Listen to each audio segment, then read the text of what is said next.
I read Agatha Christie's novel, and then there were... I really enjoyed this book. This was my first book, my first murder mystery book. I'm familiar with the genre in other formats, like movies, perhaps comics, perhaps TTRPGs, and games, of course. But it's the first time I've read a full novel, especially a novel where you are allowed to, or perhaps encouraged, to sort of go along with it and deduce, make your own deductions, and so on.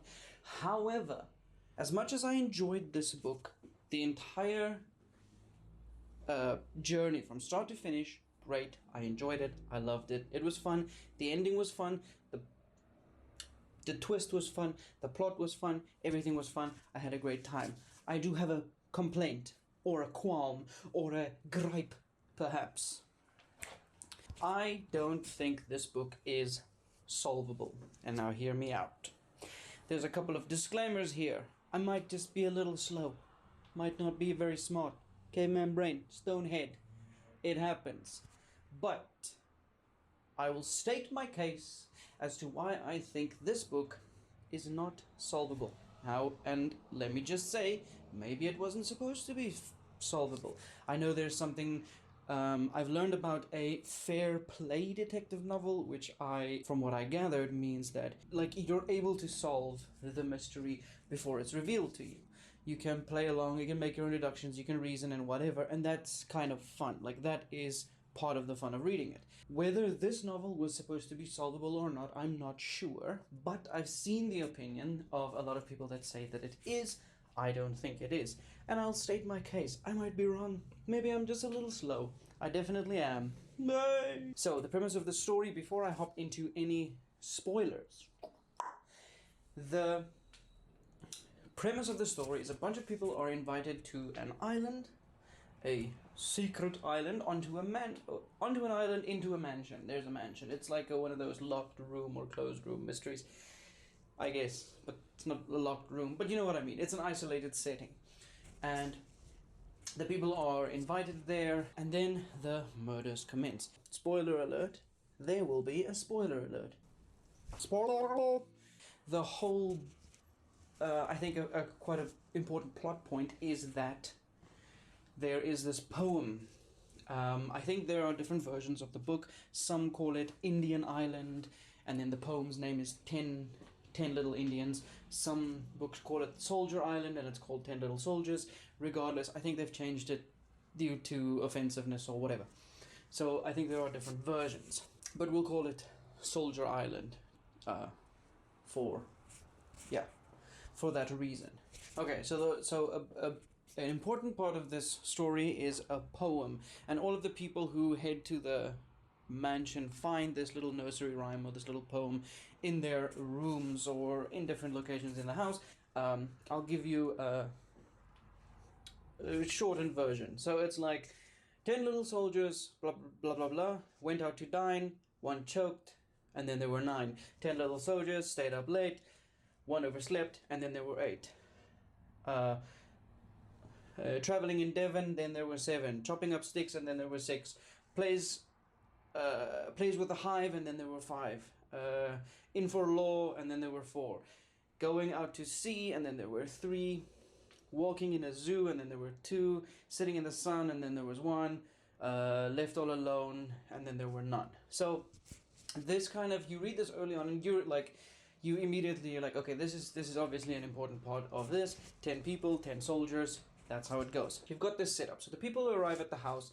Just to fly through it a little bit, we've got Anthony Marston. He's like this hot-head, kind of rich, young guy, handsome, fast cars. We've got Mr. and Mrs. Rogers. They are employees at the mansion. They're new, but they're working at the mansion. Mrs. Rogers is a maid.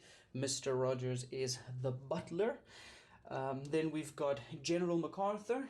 He's a veteran, an old soldier guy. Then we've got Emily Brent. She's like this religious, a bit like pompous kind of oldish woman. We've got the Judge Wargrave. He is an actual judge. We've got a doctor, Dr. Armstrong. We've got William Blore, who I believe is an officer of the law of some sort. And then Philip Lombard is number 9. He is a security guy, or like a private security kind of guy. And then we have Vera Claythorne, and she is a nanny, and she was offered a job at this mansion. They all come for different reasons. So they all arrive, they're meeting each other, they're sailing out to the island, everybody's happy, they're having drinks, hee hee ha ha. It's a great time. Now, first murder. The first murder that happens is Anthony Marston. Well, I say murder, but we don't know that. Man takes a swig of a whiskey, he's cool, everybody loves him, wow, he's so handsome, epic, man dies. He is dead after drinking poisoned whiskey. Their first reaction to this, because none of them are necessarily expecting there to be a maniac or a murderer nearby, they immediately write it off as a self-induced. And they don't necessarily suspect anything immediately. You as the reader, however, you know to expect something, so you're immediately like, oh, okay. So now you're starting to look for clues, like who was where at what moment. There's nothing to go on yet, nothing stands out. Little while passes, and I believe it's the same night, the woman that tended to him, this is Mrs. Rogers, okay? She works here, she's a nanny, or not a nanny, she's a maid. She kind of like cooks for them, she shows everybody to their rooms, she's making sure everybody's happy. She tried to kind of tend to Anthony as he was dying. She then went into shock, and she went to sleep. The doctor was checking up in on her, Dr. Armstrong, and he was, oh, she's terrible, gave her some sleeping pills. The next morning, she didn't wake up. Now, she doesn't wake up the next morning due to an overdose of sleeping pills, or at least that is what is alluded to. That is what people talk about, and that's what they're saying. So immediately, here's our first piece of suspicion. We're looking at the doctor now. You're like, hey, yo, Armstrong, what are you doing, bro?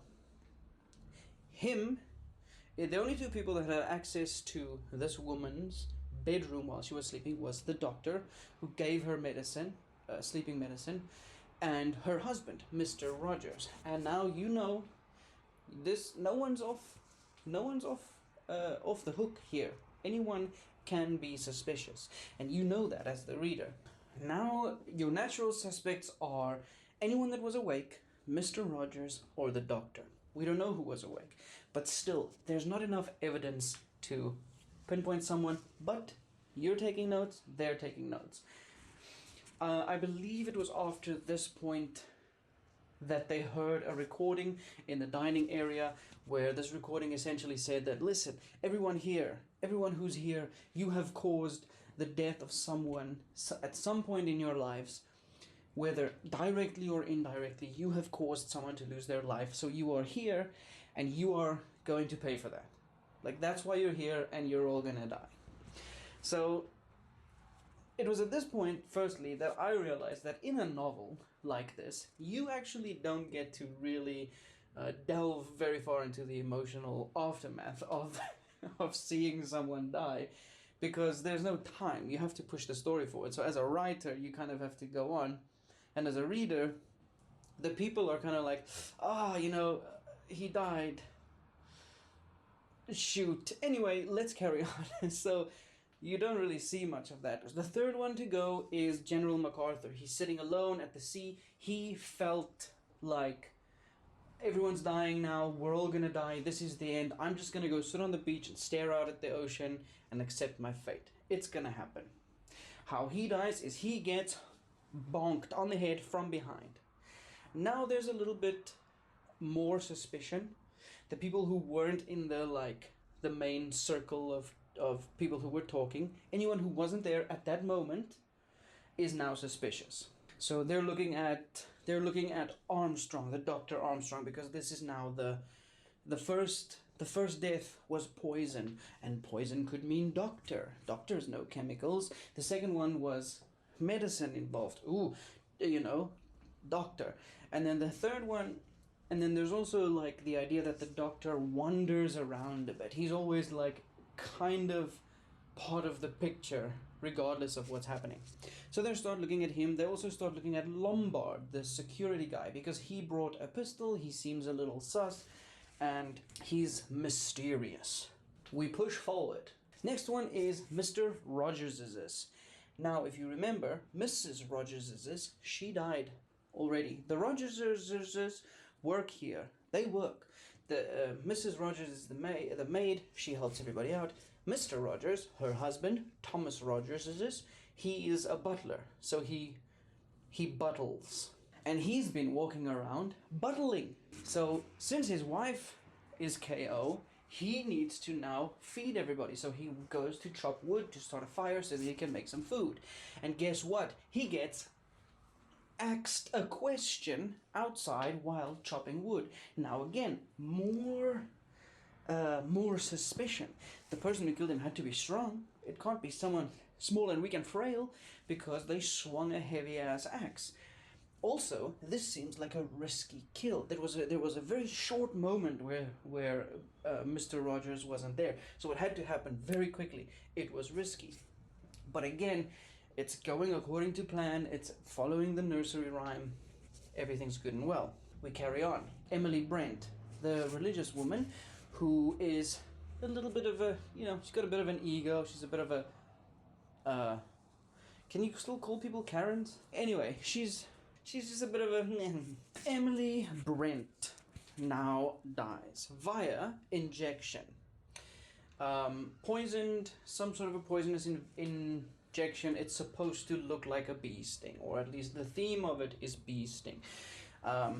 Again, Dr. Armstrong is involved somehow because there's an injection, and he is a doctor. So I think Dr. Armstrong plays a big role as, he's obviously a red herring of sorts. He could be the killer at this point, but it almost seems to you as the reader as if there's too much. There's too much reason for it to be him.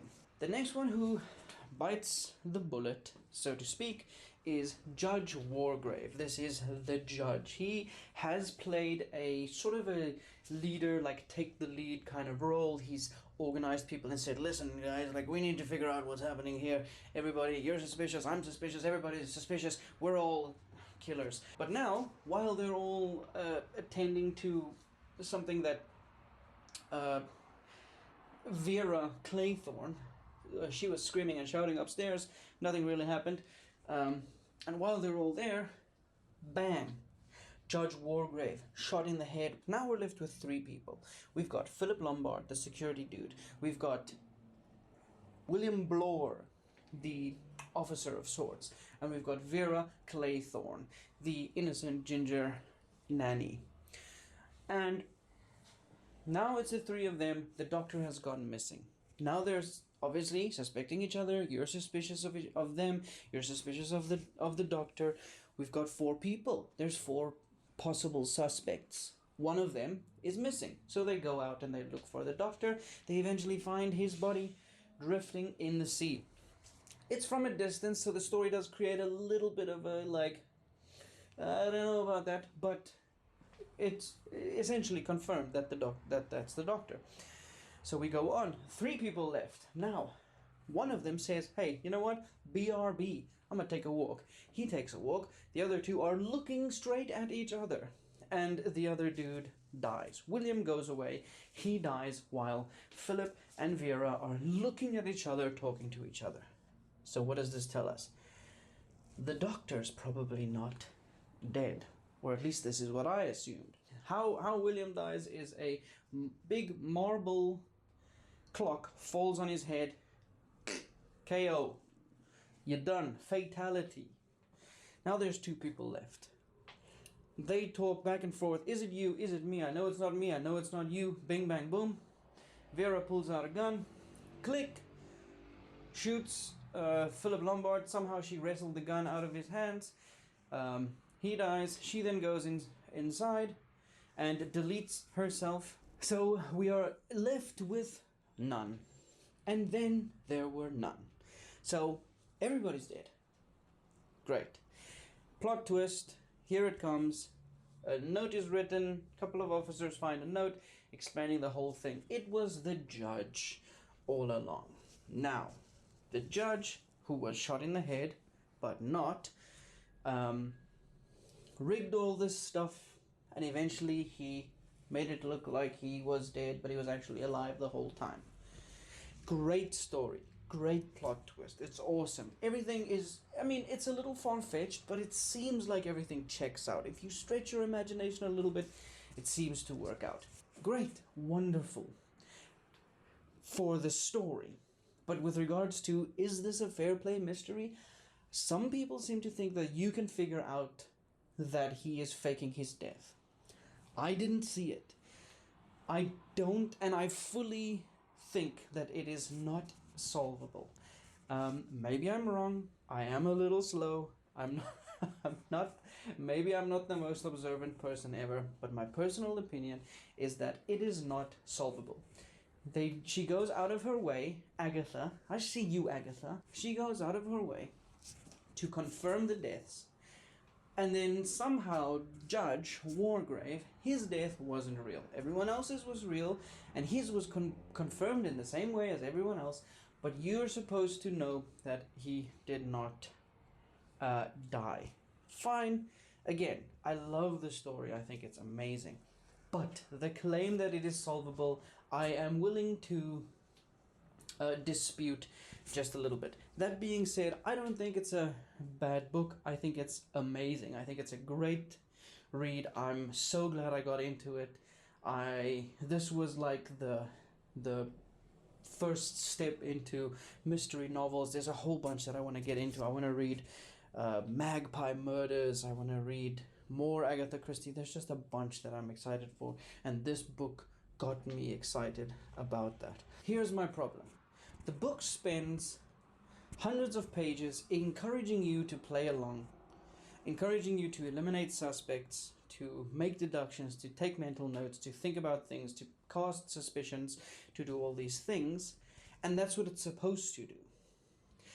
And then they remove the actual person who commits the crime. They remove him. They eliminate him. She eliminates him from your pool of suspects, which again, maybe you can read it, maybe you can figure it out. I couldn't. So at the end of the book, I felt extremely happy with how it ended. I loved the plot twist. It was amazing, but at the same time, there was a little bit of disappointment because I felt like I was playing along the whole time. I felt like hell yeah, Agatha, we're having fun. You and me, Agatha, we're having fun right now. Look at us. I'm playing along. I'm having a great time. But it turns out at the end, I don't know shit. Once the judge dies, you don't no longer have the opportunity to suspect him. So I wouldn't say it is for that reason. I wouldn't say it's fair play. But I loved it. I think you need to read it. I think everyone should read it. I think it's great. I had a blast doing it, and I'm definitely going to get more into detective novels. Thanks, Agatha. You're the best. Woo! There it is.